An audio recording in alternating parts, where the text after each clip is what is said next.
bottlenecks or the pressures that we face as women. And I don't want us to forget that. Yes, we need the confidence, we need all the things that will allow us to do the things and raise the 13%. And actually, it is something I have agonized over for a long time. And it led to a paper I did some time ago when I asked myself, have we always been like this? Have African women always been like this? So as Achebe will ask in one of his novels, when did the rain begin to beat us? And this time it's not just the African women, it's the African men too. It's all of us who are struggling with who we are. How come we don't know who we are? How come we think that by bleaching ourselves we are beautiful? So, all the people who came with them Black and Proud and the Black Panthers and so, what did they achieve? How come in the 21st century we are killing ourselves this way? How did we end up abdicating even thinking? How did we loathe ourselves so much? How did we end up waiting for the good in us to be pronounced by people who have never liked us anyway? Have you thought about it? You want to look like who? All that bleaching, who do you think you'll end up looking at? Does that person appreciate who you are? So you see, it's not about the person you are trying to please. The point I'm making is that it's about yourself. It's about you. Who are you? What informs your being? Where will the confidence come from if you are mimicking people who don't like you? How did we end up hating ourselves to the extent that we even hate our names? We hate our languages. We think we are embarrassed to say we like the food we grow. How about our traditions? I'm sure you have a lot to tell.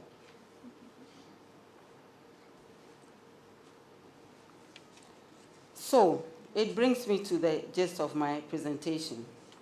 And the point I want to make is that we have come a long way. We have come a long way. If we want to go forward, you must always know where you've come from. Where have we come from? What is our history as Africans, as Ghanaians?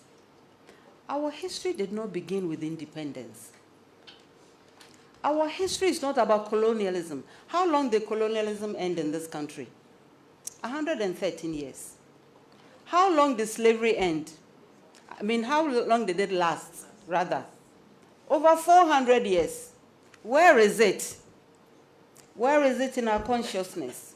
Where is it in the way we teach our children? Where is it in the way we want to learn? And who says that the women were asleep then?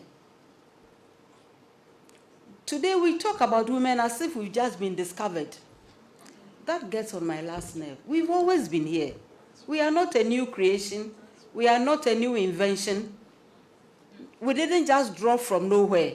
And in all these struggles we have gone through as Africans, the women have played their role. But somehow, for no reason, I think, or for no good reason, we like to pretend that, they are not there.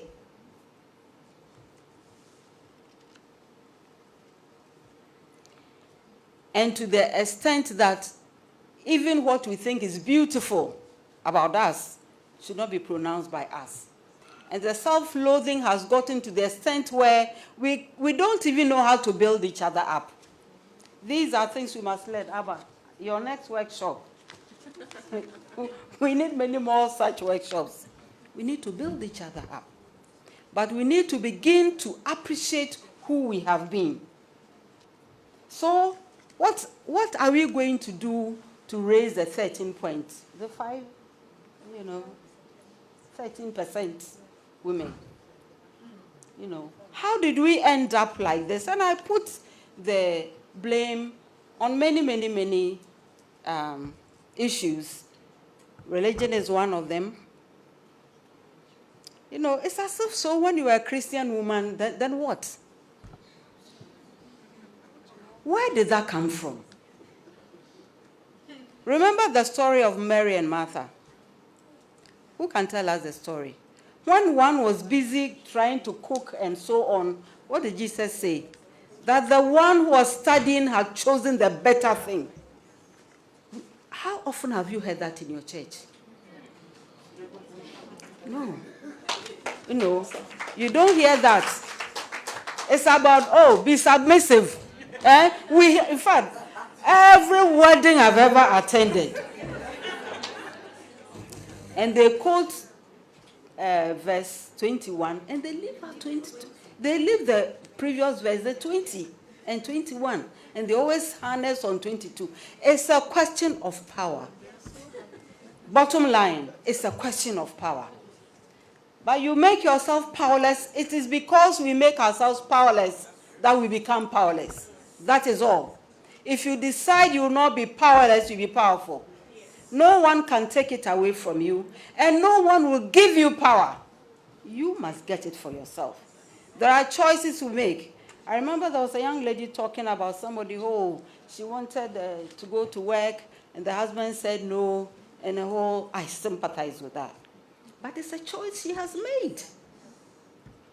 It's a choice she has made. Why is she complaining to us?